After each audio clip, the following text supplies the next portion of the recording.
Yo, what's up, guys? Welcome back again today. And today we have a special guest. I actually was invited out here. I really appreciate it. This is my brother Peyton. How you doing, Peyton? I'm doing good, man. How you doing today, brother? I'm doing good. I'm doing good. And he invited us out here today to try like a flight of beers and different beers. He has a new brewery. And I remember I did your old one. And I'll never forget that. That was located in Gehenna. Yes. And I'll never forget that because it was like -5 that day. It was crazy and ridiculous. It was so cool. So I will always remember that day. But I had a great time there. You guys had like the games. You had all the brews that you guys made. So could you tell me a little bit more about this new location and how you guys have pivoted to this new location? Yeah. So this is a DFQ Dafuque on High. And so it's a collaboration between myself and 2 or 3 other institutes that's here. So I have Beer King Brewery, which is my independent brewery that I run and operate now. So I'm here on tap, partnering with DFQ and that whole team. And so we were working together. We've been working together for almost about a year now. And so we brew together, work together, and we decided to get a space and just keep collaborating together. Right. And so it's a few different Black-owned businesses in this beer culture working together and just serving the community. So it's been a win-win across the board. It's been fantastic. Yeah, I love that. Yeah, I do too. Right. Yeah, because it's like, this is a thing that I think, like, even when you think about even just like brewing in general, like I can't even tell you where to start. I'm like, okay, fermentation and like hops, but I don't know. I know there's a deeper process than that. You know? Well, what I tell people is like the history of making alcohol is rooted in women making it initially, and so over the years it's been like filtered out and changed a little bit. But the thing I like to tell people is like, if you can make oatmeal, you can make alcohol. Okay. I didn't know it was that easy. The simplicity of it, then you filter stuff down, and then you ferment it, and then you add your different flavors, different hops, different ingredients to get the flavor that you want of that typical beer. Right. But in a sense, it's like, if you can make oatmeal, you can make beer. And so just keep that in mind. Okay, so that because like people are gonna be watching and they'll be like, you know what, this morning, let me just get that oatmeal out and let me try to. That's the very like broad spectrum of how to make it. There's a lot more, but you do need a lot of time. You can be in your brew station where you're making your beer for 8 to 10 hours making one beer, and that's not the ending process. That's just like be prepared to do a 10-hour day typically when you're making a recipe. A recipe. Okay, so I'm glad you said about the recipe.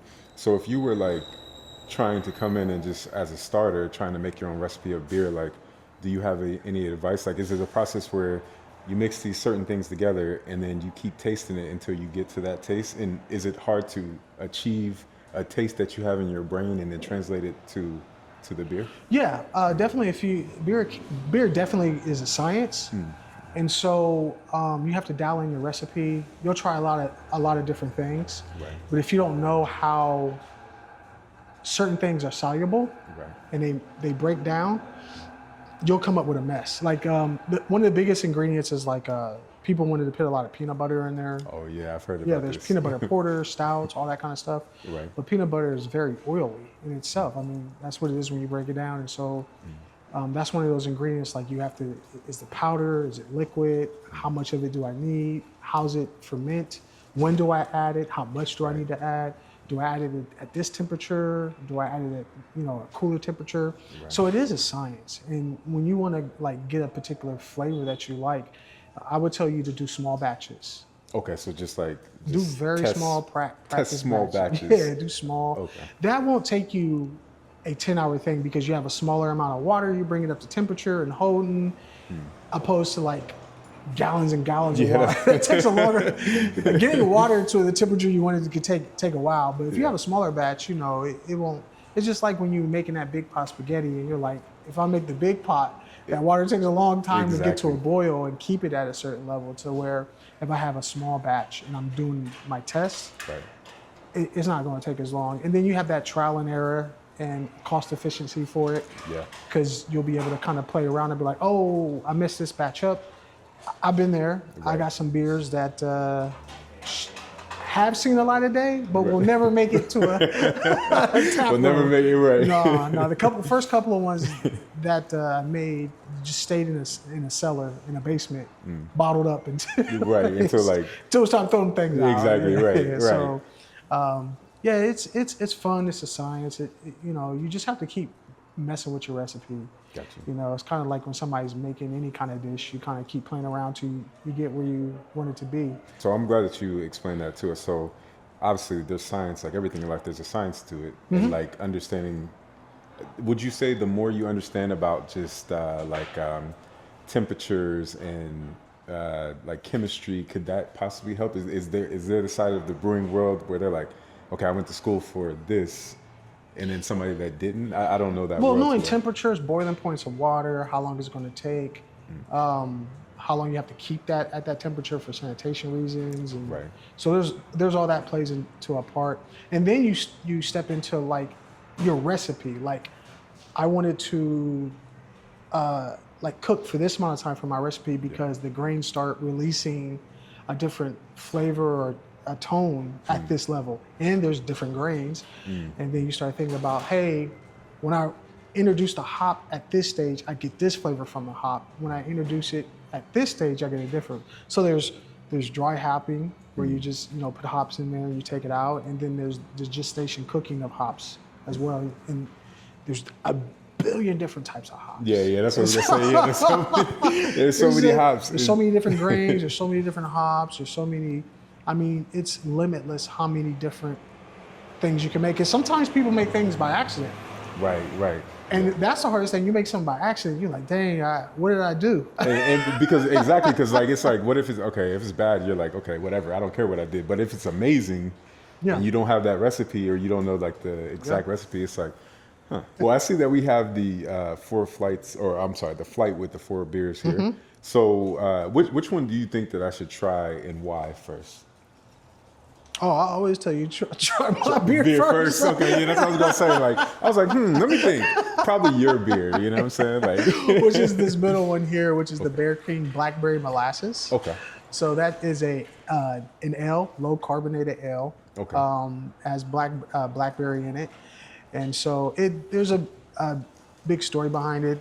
My favorite animal is bear. That's why it's called Bear King Brewery. And I'm glad you told me that. Yeah, I grew up watching like Wild America when I was a kid. Oh yeah. Martin Scoutford with the bears. And I was like, man, this dude can talk to bears. Like, that's crazy. And then I did blackberries because that's what they forage on so much. And so there's all that connection with it. And I had to really dial in this recipe and get it to where it's an ale, but it's not a super fruity beer. Okay. So it's not like this super sweet kind of like, oh, it's almost like a Kool-Aid or something. Yeah, those kind of beers I'm a little. Yeah, sometimes you actually know you're still drinking a beer. Okay. So when you first take it in, you'll smell it. Okay. You'll get a taste of it, but more overly, you'll have a beer taste. Okay. So, and it won't give you that super filling that high carbonation beers give you. Yep. And so it's very palatable. It won't give you like the bloated feel or anything like that. Okay, cool. Well, guys, cheers. Here we go. Appreciate it.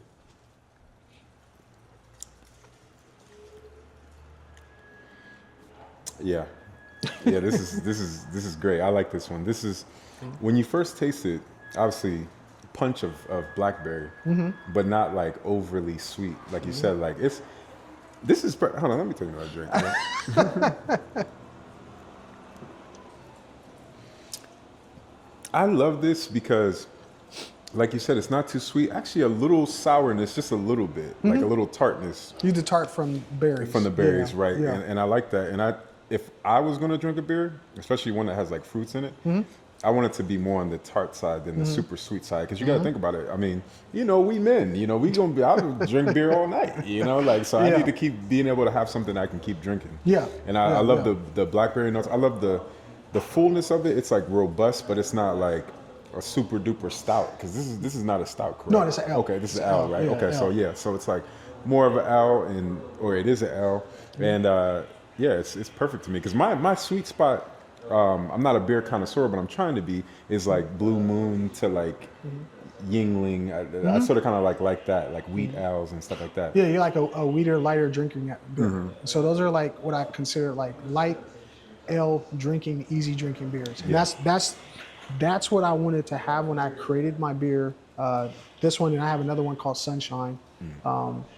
Is something that was like very palatable, very enjoyable, Yeah. not overbearing, not too filling, but very easy drinking, Yeah. but gave you what you wanted. And if you like those type of, like ales are typically easy drinking beers. Of course, that's so- probably why it's my favorite. Yeah, yeah. they're typically easy drinking beers. And so that's what I wanted to bring to the market for people, but bring flavor too.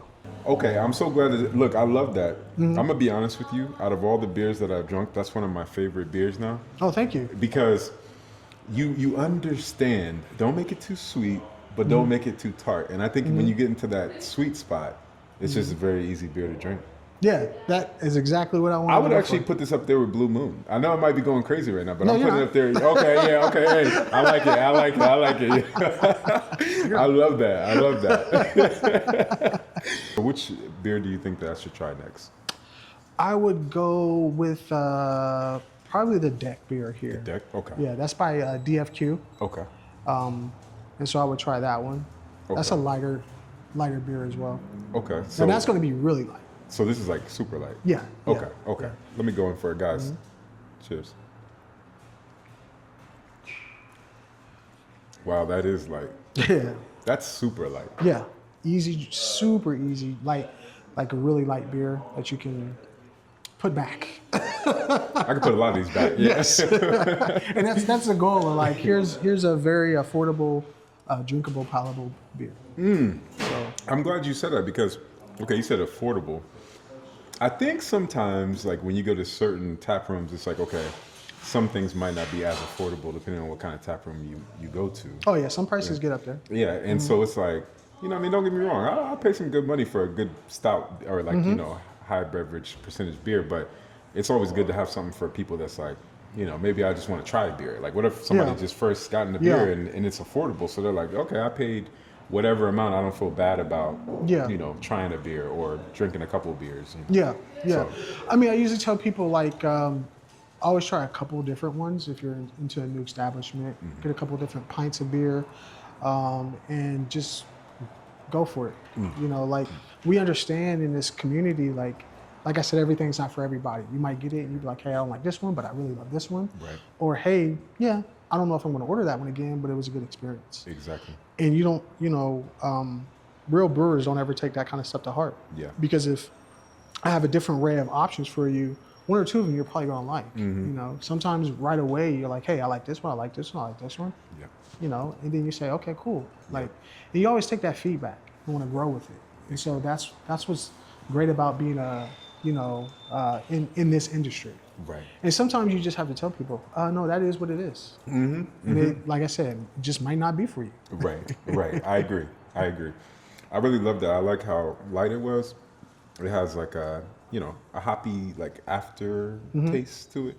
And yeah, I mean, it's just clean, clear, light, hoppy beer. I like it. All right, so that's the cider. This is cider. Okay. Yeah. Now tell me a little bit about this cider because I have a love-hate relationship with cider sometimes. Oh, okay. I get so caught up in your type of beers, like the owls and all that kind of Ales, stuff. yeah. That when it comes to cider, I'm like, if I drink too much cider, it just becomes too sweet to me. Oh, You okay. know, so- yeah, well, yeah, ciders are a little bit sweeter for sure. Right. I mean, it's apple, so Oh, you're right, going of to get the course. natural sugars and processes with coming with apples. Right. So it does usually have a higher sugar content. Also, depending, just like with the different grains you use, the different apples you use is going to give you different flavor profiles. Right. And so you dial that in just like you dial anything else in. You Right. know, and say, hey, if I use this apple, it gives me this amount of sweetness. If I use this one, it gives me a little drier taste to it. Yeah. And so also, depending how much sugar you put into it, the, you know, during the fermenting process and when and how, you know, it's just as complex as beer. Yeah, of course. So the person who makes this is Zoe, Alonzo Turner. And so he makes these ciders here. That's the mixed berry cider. Okay. And so you'll get the sweetness, a little fruitiness to it as well. And so it's just, again, it is on the sweeter side. Okay. Okay. So Guys, a little bit more sweet. Let's do it. Cool.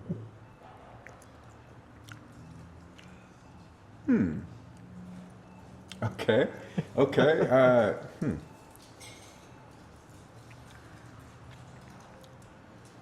Okay.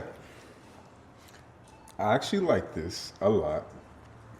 It's sweet, but it's not sweet in the way that I'm thinking about. Like, it's not overly sweet.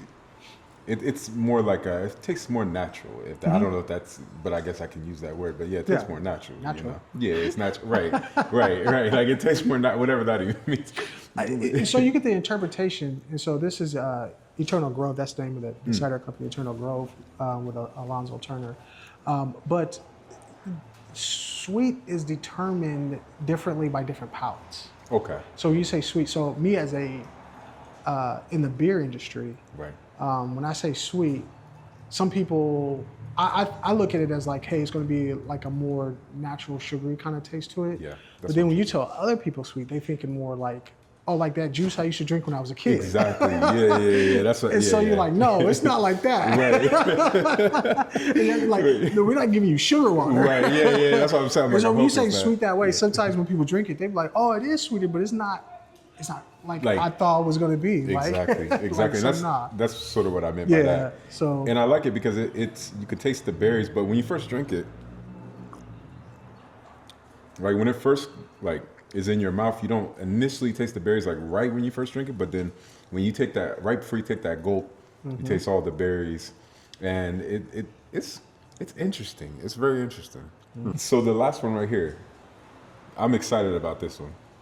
And I can't really tell you why, but I think I'm excited because it has like, just like yours, it has like that perfect color for me, that caramel, dark maple color.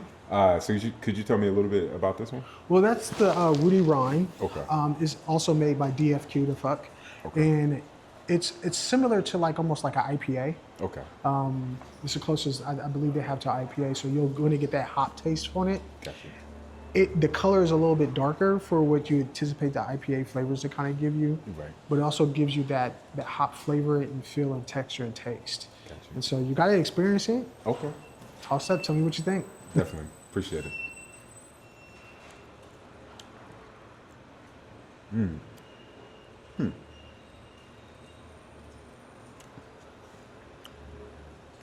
It's balanced. It's not too like strong, but it's not too weak in flavor. But it's also like it gives me like a neutral flavor. And I'm not, you're more well versed at this than I am. So I'm trying to taste. It's that boys of the man end of the road. Bro. Yeah, exactly. Right. Right. Call it AKA speechless. But this is good, and you know what? You're right. That's the right word. Speechless. I don't really know what to say. It's good. I like it.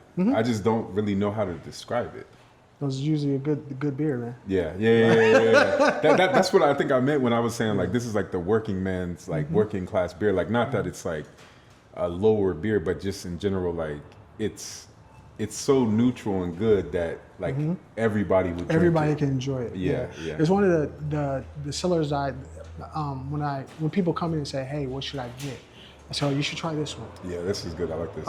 You should try the blackberry molasses and do the cider. So I position this exact flight all the time to people because as you taste it, like you get a different array, something for everybody. And so through the complexity of the different flavors and the simplicity of the flavors, colors and textures and drinkability and mouthfeel, you get a different journey when you go through this. Which is the different journey is like that's crazy. That's why I love flights. Like whoever came up with flights is amazing to be like, you know what, we're gonna make a story out of this beer and you're gonna come on this journey. To me it might as well be Disney. When I see it up here, I'm like, I mean, as far as like, it's exciting. It's like going to see a Disney movie. Like you put a flight and it's like 6. I'm like, ooh. Like. Man, it's almost like going to that classic show or opera or stage play that you would go see, like, on Broadway. But it's with beer and it's with taste buds and it's with senses. And so you're able to like really go through a whole soiree. Exactly. And that's the beauty of it. And also getting a social dynamic on top of it. Exactly. You're sitting here, you're enjoying the flight, you're being social, you're connecting with people.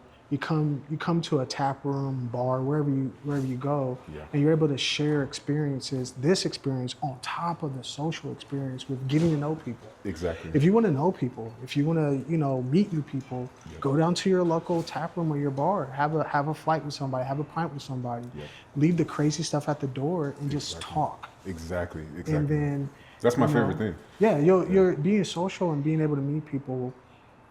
If you need work on it at a tap room. Yeah, the tap room would be the best because it's like, you know what? I'm gonna buy you a flight over there, and maybe, or a beer, and just come closer. Let's have a conversation. You don't have to talk about anything. Yeah, you can talk about nothing is talking about everything. Exactly. That's one of my favorite things to do. Exactly. You just spark up a conversation Yeah. on different cultures, different people, and you just share the beer with it. And like I say, my slogan with my every beer tells a story. Yeah. Every story is going to be different, and that's not implying about the beer itself. Exactly. Every beer that you share, either if you're at home, if you're at a festival, or you're at a tap room, it's going to be a different experience every time. Exactly. And it's going to share that story. This day I had this beer with this person. Yeah. Or sometimes I had to sit by myself at the bar, decompress, and just think and have a beer and think about the day. Think about my next steps. Think about how I got this far with something. The next time I could be at that festival and I'm around a whole bunch of people, a whole bunch of friends, and we're just cheering it up and having a good time. So every pour tells that story. So well, thank you so much, brother. I really appreciate you being on the channel, and I think that a lot of people over time will get a lot of information and understanding of beer, and even for some people that might look at beer a certain way or this way or that way, maybe they can just open their mind to understand that it is an art and a craft, and for sure. This is a love letter to beer. Yeah. And so if you want to come down and participate in this love letter of beer, yeah, exactly right. Write your own, your little poem in this thing, or write your own soliloquy. Come and visit us, DFQ on High, 1205 North High Street in the Short North. We have DFQ, my beer's Bear King Brewery. Eternal Grove is a cider as well here. Come on out, have a good time, experience the art, experience the people and the culture around you. Definitely. Well, I really appreciate you for having me in today to try some of your beers. Loved them. Loved, obviously, the other beers as well. And guys, make sure you come down here. Make sure you check them out. Come on a Friday night, Saturday, any day. Any time you want to come. Yep. And I really appreciate you for calling me out. Guys, follow me on all social medias and make sure you add everything, like always, and subscribe. And until next time, one love. So catch me if I fall.